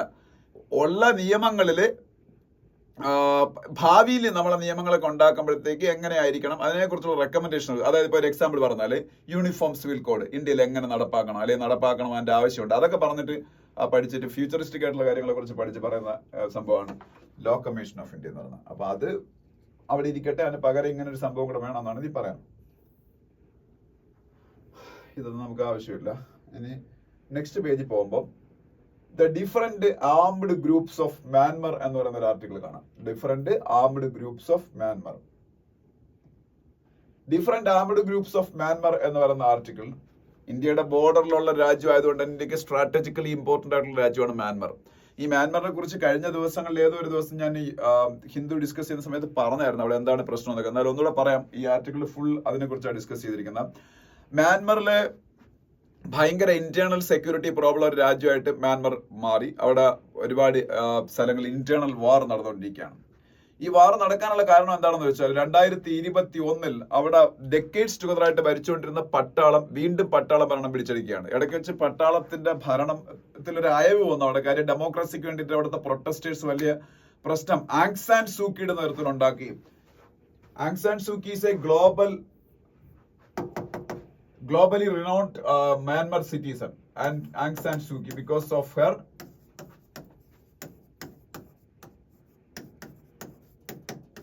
resistance against the military rulers. I already told you Myanmar was governed by military dictatorship for around 50 years. So she was at the forefront of anti-military agitation. So she is one of the best known pro-democracy എന്താണ് pro ഡെമോക്രസിക്ക് വേണ്ടി പ്രവർത്തിക്കുന്ന volunteers ഉണ്ട്. In recognition of that, Nobel Peace Foundation gave her Nobel Peace Prize. Year ഒന്നും എനിക്ക് ഓർമ്മയില്ല. അപ്പൊ Nobel peace prize ഒക്കെ win ചെയ്തിട്ടുള്ള ഒരു മ്യാൻമർകാരിയാണ് ആങ് സാൻ സൂക്കി. അപ്പൊ അവരുടെ നേതൃത്വത്തില് ഈ നടന്ന ഈ അജിറ്റേഷന്റെ ബേസിൽ മ്യാൻമറിൽ ഡെമോക്രസി അനുവദിക്കാൻ ഈ പട്ടാളം തീരുമാനിച്ചു. അപ്പോഴും ഡിഫൻസ് അവരുടെ കയ്യിൽ വെച്ചിരുന്നു. അതുകൊണ്ട് പൂർണ്ണമായിട്ടൊരു ഡെമോക്രസി എന്ന് പറയാൻ പറ്റൂല. അപ്പോഴും ഒരു പാർഷ്യൽ ഡെമോക്രസി അനുവദിക്കപ്പെട്ടു.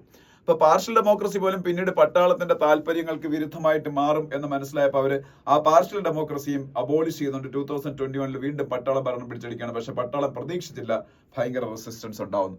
ഭയങ്കര റെസിസ്റ്റൻസ് ഉണ്ടായി. ഈ ഡെമോക്രാറ്റിക് ഫോഴ്സസ് തന്നെ ഒരു റെസിസ്റ്റൻസിന് വേണ്ടിയിട്ട് ഒരു ആർമി ക്രിയേറ്റ് ചെയ്യും. അവരുടെ ഒരു ആർമി ഉണ്ട്. ഒപ്പം മ്യാൻമർ എന്ന് പറഞ്ഞാൽ ഒരുപാട് നമ്മുടെ നോർത്ത് ഈസ്റ്റേൺ സ്റ്റേറ്റുകൾ പോലെയാണ് കാര്യം. തൊട്ടടുത്ത് നോർത്ത് ഈസ്റ്റിന്റെ മണിപ്പൂരിന്റെ ബോർഡറിലാണ് ഈ കിടക്കുന്നത്. അപ്പൊ നോർത്ത് ഈസ്റ്റേൺ സ്റ്റേറ്റുകളുടെയും പ്രോബ്ലം ഇതാണ്. അവിടെ ഭയങ്കര എത്നിക് വയലൻസ് ആണ്. ഈ മണിപ്പൂരിൽ തന്നെ അതാണ് പ്രശ്നം. എത്നിക് ഗ്രൂപ്പുകൾ തമ്മിലാണ് വയലൻസ്. അവിടെ മിക്കവാറും ഒക്കെ ട്രൈബൽ ഗ്രൂപ്പുകളാണ് കൂടുതലും. അപ്പോൾ ഇതേപോലെയാണ് മ്യാൻമറിലും. അവിടെയും എത്നിക് ഗ്രൂപ്പുകളാണ്. ഓരോരോ സ്റ്റേറ്റുകളുണ്ട്. ഓരോരോ സ്റ്റേറ്റിലും ഓരോരോ എത്നിക് ഗ്രൂപ്പുകളുടെ ഡോമിനൻസ് ആണ്. ഈ എത്നിക് ഗ്രൂപ്പുകൾ ഓരോരുത്തരും അവരവരുടെ ഫോഴ്സസ് ഉണ്ടാക്കി. ഇപ്പൊ അരാക്കൻ ആർമി എന്നൊക്കെ പറയുന്ന ഒരു ഫോഴ്സ് ഒക്കെ അവിടെ ഭയങ്കര പ്രോമിനന്റ് ആണ്. അപ്പം ഈ എത്നിക് ഗ്രൂപ്പുകളും ഈ പട്ടാള ഭരണത്തിനെതിരെ റെസിസ്റ്റൻസ് സ്റ്റാർട്ട് ചെയ്തു. ഓൾറെഡി പ്രോ ഡെമോക്രാറ്റിക് ഫോഴ്സസ് എല്ലാം കൂടെ ഒരു ആർമി രൂപീകരിച്ച് അവരും ഫൈറ്റ് ചെയ്യാൻ തുടങ്ങി.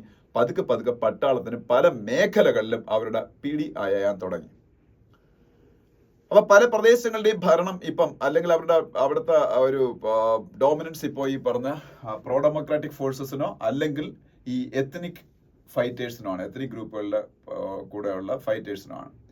അപ്പൊ ഇത് ചൈന കളിക്കുന്ന ഒരു ഡ്യുവൽ പ്ലോയും അവിടെ ഇതിൽ പറയുന്നുണ്ട്. ചൈന ആണ് മ്യാൻമറുമായിട്ട് അതിർത്തിയുള്ള ഒരു രാജ്യമാണ്. അപ്പൊ ചൈനയ്ക്ക് അവിടെ മ്യാൻമറിൽ അത്യാവശ്യം നല്ല ഇൻഫ്ലുവൻസ് ഉണ്ട്. അവർ പട്ടാളത്തിനും പൈസയും പിന്നീട് ആയുധങ്ങളും കൊടുത്ത് സഹായിക്കുന്നുണ്ട്.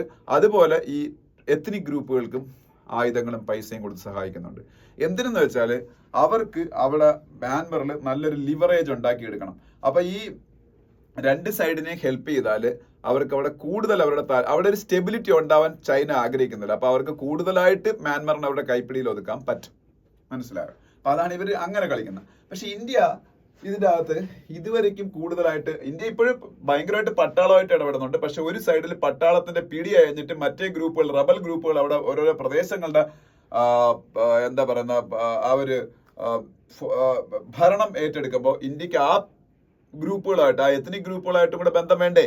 എന്നാലല്ലേ നമുക്കും ഒരു ഈ ചൈനയ്ക്കുള്ളത് പോലെ ഒരു ലിവറേജ് അവിടെ ക്രിയേറ്റ് ചെയ്തെടുക്കാൻ പറ്റുള്ളൂ. പക്ഷെ ഇന്ത്യ ആ കാര്യത്തിൽ ഫോക്കസ് ചെയ്തിട്ടില്ലായിരിക്കും. അതായത് ചില റിലീഫ് ഓപ്പറേഷൻസ് ഒക്കെ നടത്തുന്ന അല്ലാതെ ഈ പറഞ്ഞ ഈ റബൽ ഗ്രൂപ്പുകൾക്ക് അവരുമായിട്ട് നമുക്ക് വലിയ കോണ്ടാക്ട് ഇല്ല. പട്ടാളമായിട്ട് മാത്രമേ കോണ്ടാക്ട് ഉള്ളൂ. പക്ഷെ അതിലൊരു പ്രശ്നം എന്ന് വെച്ചാൽ ഈ ചൈന ഇങ്ങനെ ചെയ്യുന്നതിന്റെ കാര്യമുണ്ട്. ചൈനയുടെ ഒരുപാട് ഇൻഫ്രാസ്ട്രക്ചർ പ്രൊജക്ടുകളൊക്കെ ഈ മ്യാൻമറിന് അടുത്താണ്. അപ്പൊ ചൈനയ്ക്ക് സെക്യൂരിറ്റി പ്രോബ്ലം ഒക്കെ ഇവരെ ആവുമെന്നുള്ളതുകൊണ്ട് ചൈന രണ്ട് ഗ്രൂപ്പുകളെ സാറ്റിസ്ഫൈ ചെയ്താൽ നിർത്തുന്ന. അപ്പൊ ഇന്ത്യക്കും ഇതുപോലുള്ള ചില കാര്യങ്ങളുണ്ട്. ഇന്ത്യയുടെ കലാഡൻ എന്ന് പറയുന്നൊരു പ്രോജക്റ്റ് ഉണ്ട്. കലാഡൻ കലാഡൻ എന്നാണെന്ന് തോന്നുന്നു. ഇവിടെ ഉണ്ട് ആ പ്രോജക്റ്റിന്റെ പേര്. ഇന്ത്യയുടെ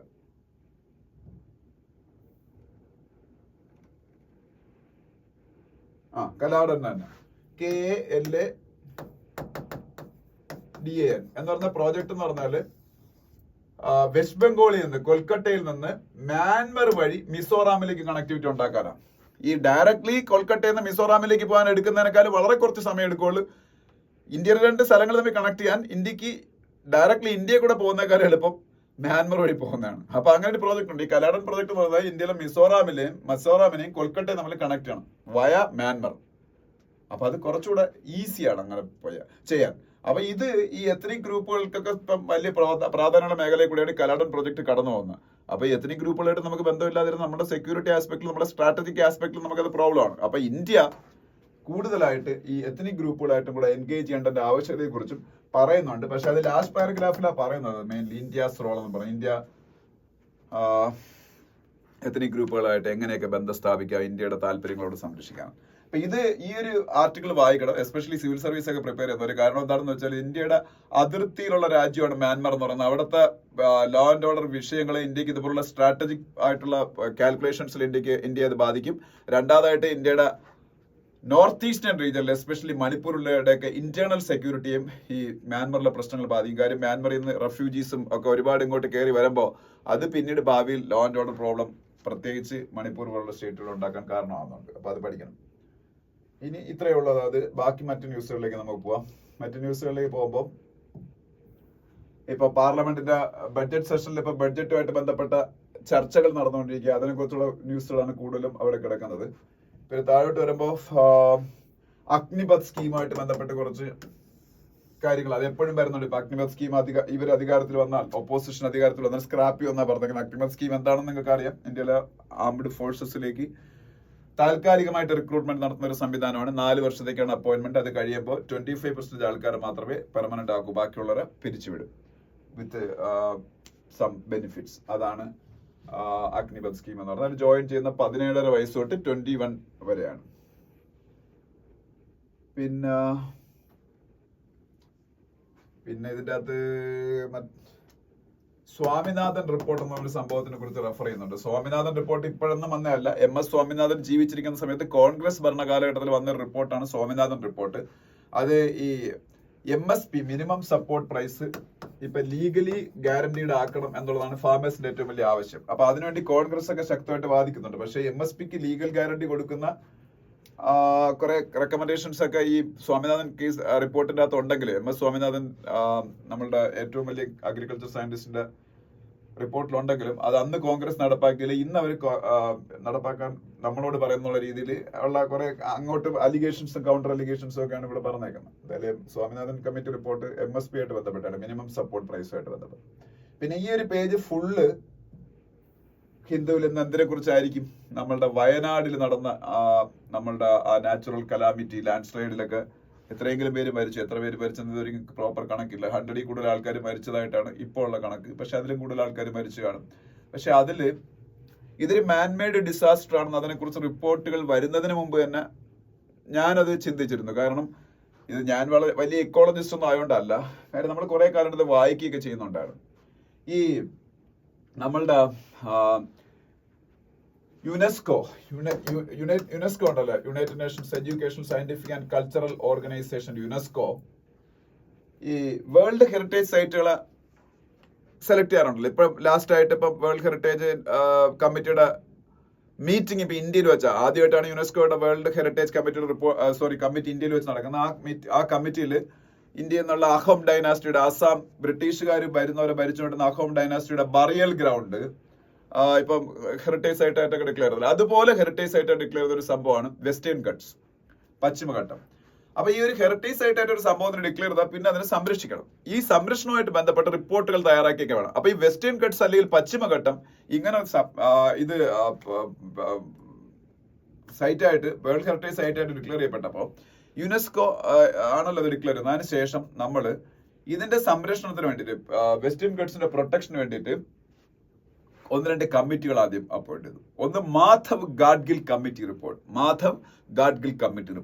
രണ്ടാമത്തത് കസ്തൂരി രംഗൻ കമ്മിറ്റി റിപ്പോർട്ട്. കസ്തൂരി രംഗൻ എന്ന് പറഞ്ഞാൽ ഫോമർ ചെയർമാൻ ഓഫ് ISR ആണ്, അദ്ദേഹം മലയാളിയാണ്. മാധവ് ഗാഡ്ഗിൽ എന്ന് പറഞ്ഞാൽ അദ്ദേഹത്തിന് പ്രത്യേകിച്ച് മറ്റൊരു താല്പര്യങ്ങളോ അല്ലാത്ത ഒരു സെയിന്റിനെ പോലെ, ഒരു സന്യാസിയെ പോലുള്ള ഒരു ഇക്കോളജിസ്റ്റ് ആണ്. പക്ഷേ അദ്ദേഹത്തിന്റെ റിപ്പോർട്ടിൽ ഇവർക്ക് നമ്മളുടെ ആ സ്ഥലത്തെ കൊമേഴ്സ്യൽ ഇൻട്രസ്റ്റിനെ ബാധിക്കുന്ന ഒരുപാട് റെക്കമെൻഡേഷൻസ് ഉണ്ടായിരുന്നുകൊണ്ട് അതിന് അഗേൻസ്റ്റ് ആയിട്ട് ഇടുക്കിയിലൊക്കെ വലിയ ബന്ദ് ഉൾപ്പെടെ നടക്കുകയും അവസാനം മാധവ് ഗാഡ്ഗിലിനെ തെറി വിളിക്കുകയും ചെയ്തു മലയാളികൾ. മനസ്സിലായോ? അദ്ദേഹത്തിന്റെ എതിരായിട്ട് ബന്ദ് നടന്നു ഇടുക്കിയിലൊക്കെ. അന്ന് അദ്ദേഹം പറഞ്ഞു, എനിക്ക് ഒരുപാട് കാലമൊന്നും കാത്തിരിക്കേണ്ടി വരണ്ട, അതായത് നല്ല വയസ്സായ ആളാണ്, കാത്തിരിക്കേണ്ടി വരത്തില്ല, എന്റെ ജീവിത കാലയളവിൽ തന്നെ നിങ്ങളിപ്പോ ചെയ്യാൻ പോകുന്ന അതിന്റെ കോൺസിക്വൻസസ് നിങ്ങൾ തന്നെ ഫേസ് ചെയ്യുന്നത് കാണാൻ പറ്റുന്നു. അദ്ദേഹം ഇന്നും അതാണ് പറയുന്നത് കേട്ടോ. Kerala ignored recommendations to prevent such disasters, says Gadgil. It is a man-made disaster എന്നാ പറഞ്ഞേക്കുന്നത്. അതായത് ഇത് അന്ന് ഇദ്ദേഹം പല സോൺസ് ആയിട്ട് തിരിച്ച് ഏറ്റവും ഇക്കോളജിക്കലി സെൻസിറ്റീവ് ആയിട്ടുള്ള സോൺസിനൊക്കെ റെഡ് സോൺ എന്നൊക്കെ തിരിച്ചു. ഈ വൈത്തിരി എന്ന് പറഞ്ഞ സ്ഥലമൊക്കെ എന്ന് വെച്ചാൽ ഇക്കോളജിക്കലി സെൻസിറ്റീവ്, അന്ന് ഏറ്റവും ഇമ്പോർട്ടൻസ് കൊടുക്കേണ്ട സ്ഥലമായിട്ട് അദ്ദേഹം കൺസിഡർ ചെയ്തത്. പക്ഷെ അവിടെയാണ് ഏറ്റവും കൂടുതൽ വയനാട്ടിൽ റിസോർട്ടുകളും എല്ലാം ഉള്ളത്. അപ്പൊ അത്തരത്തിലുള്ള കൺസ്ട്രക്ഷൻസ് ഡെവലപ്മെന്റിന് വേണ്ടിയിട്ട് അവർ നടപ്പാക്കി. അങ്ങനെ ഒരുപാട് ഒരിക്കലും ചെയ്തുകൂടാത്ത കാര്യങ്ങൾ ചെയ്തു. അതൊക്കെയാണ് കാര്യം. ഇപ്പൊ അത് വന്നിട്ട് പറഞ്ഞിട്ട് കാര്യമില്ല കുറ്റപ്പെടുത്തിയിട്ട്, പക്ഷെ ഇതൊരു സത്യമാണ്. ഓക്കെ, അതിനടുത്ത പേജ് പോകുമ്പോ ഇവിടെ bar council cannot charge exorbitant enrolment fee എന്ന് പറഞ്ഞ സുപ്രീം കോടതി എന്ന് പറഞ്ഞൊരു ന്യൂസ് കാണാം. ബാർ കൗൺസിൽ എന്താണെന്ന് അറിഞ്ഞിരിക്കണം. BCI എന്നാണ് ഷോർട്ട് ഫോമിൽ പറയുന്ന bar council of India. BCI അല്ലെങ്കിൽ ബാർ കൗൺസിൽ ഓഫ് ഇന്ത്യ എന്ന് പറയുന്നത് ഇന്ത്യയിലെ ലീഗൽ പ്രൊഫഷനെ റെഗുലേറ്റ് ചെയ്യാനുള്ള സംവിധാനമാണ്. അപ്പൊ ICAI, institute of chartered accountants of India എന്ന് പറയുന്നത് ചാർട്ടേഡ് അക്കൗണ്ടൻസി പ്രൊഫഷനെ റെഗുലേറ്റ് ചെയ്യാനുള്ള സംവിധാനമാണ് ICAI, institute of chartered accountants of India. ഇതുപോലെ ഈ BCI പോലെ MCA ഉണ്ടായിരുന്നു മുമ്പ്, മെഡിക്കൽ കമ്മീഷൻ ഓഫ് ഇന്ത്യ. അത് പഠിക്കേണ്ട കാര്യം ഇപ്പൊ അതില്ല. Medical commission of India medical education regulate ചെയ്യുന്നത്. അതിപ്പോ മാറി നാഷണൽ മെഡിക്കൽ കമ്മീഷനായി. ഇപ്പൊ അതിന്റെ പേര് മെഡിക്കൽ കൗൺസിൽ ഓഫ് ഇന്ത്യ മാറി ഇപ്പൊ നാഷണൽ മെഡിക്കൽ കമ്മീഷനായി. അതുകൊണ്ട് അതല്ല ഇപ്പൊ. അപ്പൊ അതിനെ കുറിച്ച് അതുമായിട്ട് ബന്ധപ്പെട്ട ന്യൂസ് ഉണ്ട്, അവിടെ ജസ്റ്റ് പറഞ്ഞേ ഉള്ളൂ. പിന്നെ in Iran Gadkari emphasise importance of Chabahar port. ഞാൻ പലപ്പോഴും വീഡിയോയിൽ പറഞ്ഞ സംഭവമാണ് ചബഹാർ പോർട്ട്, ഇന്ത്യയുടെ gateway to central Asia and Afghanistan. That is Chabahar Port. Chabahar Port is in Iran. India developed a part of Chabahar Port because it is very advantageous for India to connect to Afghanistan and to other Central Asian nations.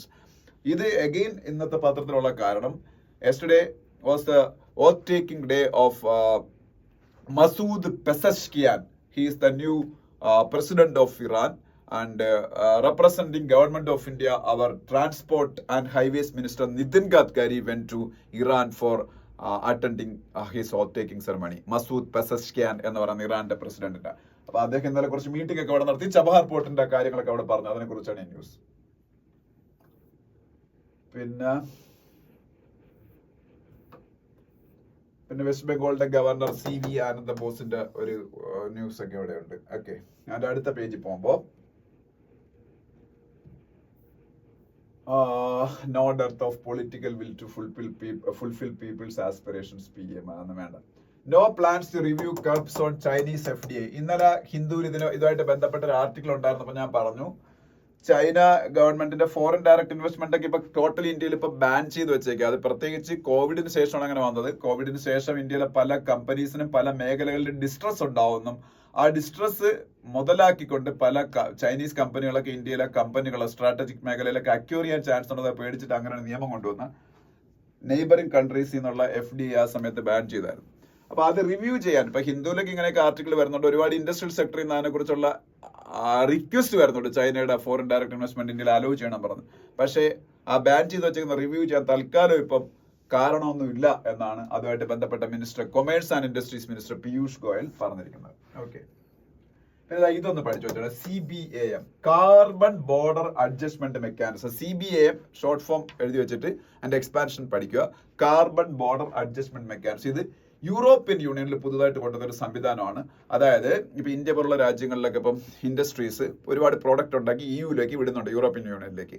അപ്പൊ ഇന്ത്യയിലൊക്കെ ഈ carbon എമിഷനുമായിട്ട് ബന്ധപ്പെട്ട norms പാലിക്കാത്ത companies ഉണ്ടാക്കുന്ന പ്രോഡക്ട്സിന് അങ്ങോട്ട് ചെല്ലുമ്പോൾ tax ചെയ്യാനുള്ള സംഭവമാണ് കാർബൺ ബോർഡർ അഡ്ജസ്റ്റ്മെന്റ് മെക്കാനിസം. അത് അവർ പറഞ്ഞ കാര്യം, ഇന്ത്യ പോലുള്ള രാജ്യങ്ങളല്ല, ഏത് രാജ്യമായിക്കോട്ടെ, XOR കൺട്രീസ്, അവിടെയും ഈ കാർബൺ എമിഷനുമായിട്ട് ബന്ധപ്പെട്ട നോംസ് പാലിക്കണം, എന്നാലേ എൻവയോൺമെന്റിനെ നമുക്ക് പ്രൊട്ടക്ട് ചെയ്യാൻ പറ്റുമെന്നാണ്. പക്ഷെ ഇത് ഇന്ത്യയിലെ പ്രോഡക്ട്സ് ഒക്കെ അവിടെ കൊണ്ട് വിൽക്കാൻ പറ്റാത്തൊരു അവസ്ഥ ഉണ്ടാക്കുക. അങ്ങനെ ഇന്ത്യ അവരുമായിട്ട് ടേക്കപ്പ് ചെയ്തു ആ മാറ്റർ. അതുമായിട്ട് ബന്ധപ്പെട്ട് കുറെ വിവാദങ്ങളുണ്ട്. അതായത് CBAM carbon border adjustment mechanism എവിടെയാണ് നടപ്പാക്കുന്നത്? EUയിൽ, യൂറോപ്യൻ യൂണിയൻ. ഓക്കെ, പിന്നെ ഇത്രയേ ഉള്ളൂ. അതിനടുത്ത പേജിൽ പോകുമ്പോൾ ഇന്റർനാഷണൽ പേജില് ഞാൻ പറഞ്ഞു, ഇറാന്റെ പുതിയ പ്രസിഡന്റായിട്ട് മസൂദ് പെസഷ്കിയാൻ അധികാരമേറ്റു. ഇറാന്റെ സുപ്രീം ലീഡർ പക്ഷേ ആയത്തുള്ള അലി ഖമേനി എന്ന് പറഞ്ഞ ഷിയ ക്ലറിക് ആണ്. പിന്നെ വെനിസ്വേലയിലെ പ്രസിഡന്റ് ഇലക്ഷന്റെ കാര്യം ഞാൻ പറഞ്ഞു. നിക്കോളാസ് മഡൂരോ അവിടെ റീഇലക്ട് ചെയ്യപ്പെട്ടു. പക്ഷെ അവിടെ വൻ പ്രക്ഷോഭം നടക്കുകയാണ്. അവിടുത്തെ ഓപ്പോസിഷൻ അവിടെ ആ രാജ്യം കത്തിച്ചുകൊണ്ടിരിക്കുകയാണ്. അവിടെ കുറെ പ്രോബ്ലംസ് ഉള്ള രാജ്യമാണ്, അത് ഞാൻ പറഞ്ഞിട്ടുണ്ട്. US-ന്റെ സാങ്ഷൻസ്, ഉപരോധങ്ങൾ ഏറ്റവും കൂടുതൽ ഫേസ് ചെയ്തുകൊണ്ടിരിക്കുന്ന ലോകത്തിലെ ഒരു ഹാൻഡ്ഫുൾ ഓഫ് കൺട്രീസിൽ ഒരെണ്ണമാണ് വെനിസ്വേല എന്ന് പറയുന്നത്. പക്ഷേ very rich in oil and gas. ഇന്ത്യക്കൊക്കെ ഓയിലൊക്കെ സപ്ലൈ ചെയ്തുകൊണ്ടിരുന്ന അവര്. പക്ഷേ ഇപ്പം സാങ്ഷൻസ് ഉള്ളതുകൊണ്ട് ഭയങ്കര പാടാണ്. പിന്നെ നെക്സ്റ്റ് പേജിലേക്ക് പോകുമ്പോൾ നമുക്ക് വീണ്ടും ഇന്ത്യയിൽ മനു ബാക്കർ ഈ ഒളിമ്പിക്സിന് പോകുന്നതിന് മുമ്പ് പലർക്കും അറിവിടാത്ത പേരായിരുന്നു. നമ്മൾ ഇപ്പോൾ സ്പോർട്സ് ഒക്കെ ശ്രദ്ധിക്കുന്നതുകൊണ്ട് പലപ്പോഴും ആ പേര് കേട്ടിട്ടുണ്ട്. But she etch her name in Indian history, especially Indian sports history. Especially അവരായിരുന്നു ഇന്ത്യയിൽ നിന്ന് ആദ്യമായിട്ട് ഷൂട്ടിങ്ങിൽ ഒരു മെഡൽ വിൻ ചെയ്യുന്ന ഇന്ത്യക്കാരി. അടുത്ത റെക്കോർഡ് വീണ്ടും ക്രിയേറ്റ് ചെയ്തിരിക്കുന്നു.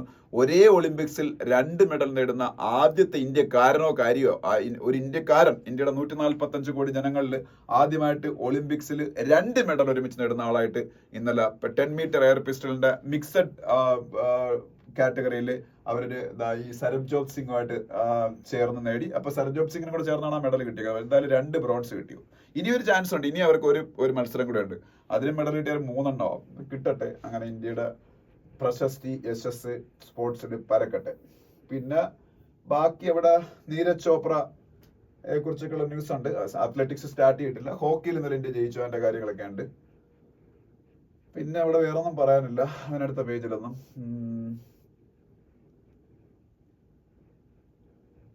ഓക്കെ, ഇതൊക്കെയാണ് അവിടെ അതിൽ പറയാനുള്ളത്. ഇനി നമുക്ക് ഫ്രണ്ട് പേജിലേക്ക് പോകുമ്പോൾ വയനാടിലെ ഡെഡ്ലി ലാൻഡ് സ്ലൈഡും അതില് 122 ആൾക്കാർ മരിച്ചു എന്നാണ് ഇപ്പൊ കണക്കാക്കിയിരിക്കുന്നത്. അതിലൊക്കെ ഒരുപാട് കൂടുതലായിരിക്കും ഡെത്ത് ടോൾ.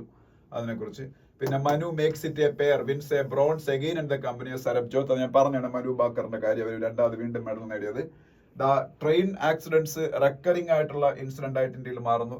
ഇന്നലെ ജാർഖണ്ഡിൽ വെച്ച് ഹൗറയിൽ നിന്ന് മുംബൈയിലേക്ക് പോയിക്കൊണ്ടിരുന്ന ഒരു ട്രെയിൻ ഡിറെയിൽ ചെയ്യുകയും അതിൽ 2 പേര് മരിക്കുകയും ചെയ്തു. അപ്പോൾ എത്രയും പെട്ടെന്ന് കവച് ഇംപ്ലിമെന്റേഷൻ ഇന്ത്യയിൽ നടപ്പാക്കിയില്ലെങ്കിൽ അത് ഇന്ത്യയിൽ ഒരുപാട് ജീവൻ ഇനിയും നഷ്ടപ്പെടാൻ കാരണമാണ്. കവച് ഞാൻ പറഞ്ഞിട്ടുണ്ട്, ആന്റി കൊളീഷൻ ഇന്റലിജൻസ്ലി പിന്നീട് മെയ്ഡ് ആയിട്ടുള്ള ആന്റി കൊളീഷൻ ഡിവൈസ് ആണ് കവച് എന്ന് പറയുന്ന സംഭവം. ഓക്കെ, പിന്നെ ബാക്കി അടുത്ത പേജുകളിലൊന്നും ഒന്നും നമുക്ക് ഡിസ്കസ് ചെയ്യാനില്ല. അതുകൊണ്ടാണ് നാഷണൽ ആന്തം ഹിമാചൽ പ്രദേശിലെ സ്കൂൾസിൽ കമ്പൽസറി ആക്കി. ഹിമാചൽ പ്രദേശിലെ സ്കൂൾസിൽ നാഷണൽ ആന്തം റിസൈറ്റ് ചെയ്യുക കമ്പൽസറി ആക്കി. ഹിമാചൽ പ്രദേശ് കോൺഗ്രസ് ഭരിക്കുന്ന അതിന്റെ ചീഫ് മിനിസ്റ്റർ ആണ് സുഖ്വീന്ദർ സിംഗ് സുഖു. ബാക്കി പേജിലൊന്നും പറയാനില്ല. അതുകൊണ്ടാണ് ഞാൻ എപ്പോഴും അവസാനം മാത്രം ഫസ്റ്റ് പേജ് ഒക്കെ ഡിസ്കസ് ചെയ്യുന്നത്. നമുക്ക് ആദ്യം എപ്പോഴും എഡിറ്റോറിയൽ നിന്ന് സ്റ്റാർട്ട് ചെയ്തു. ഓക്കെ, അപ്പൊ ഇന്നത്തെ ഹിന്ദു ന്യൂസ് പേപ്പർ കഴിഞ്ഞുകൊണ്ട് എല്ലാവരും വീഡിയോ കാണുക, കമന്റുകൾ പറയുക, വീഡിയോ ലൈക്ക് ചെയ്യുക, ഷെയർ ചെയ്യുക, ചാനൽ സബ്സ്ക്രൈബ് ചെയ്തിട്ടില്ലാതെ സബ്സ്ക്രൈബ് ചെയ്യുക. Thank you so much for watching the video. നമുക്ക് നാളെ വീണ്ടും കാണാം. ബൈ.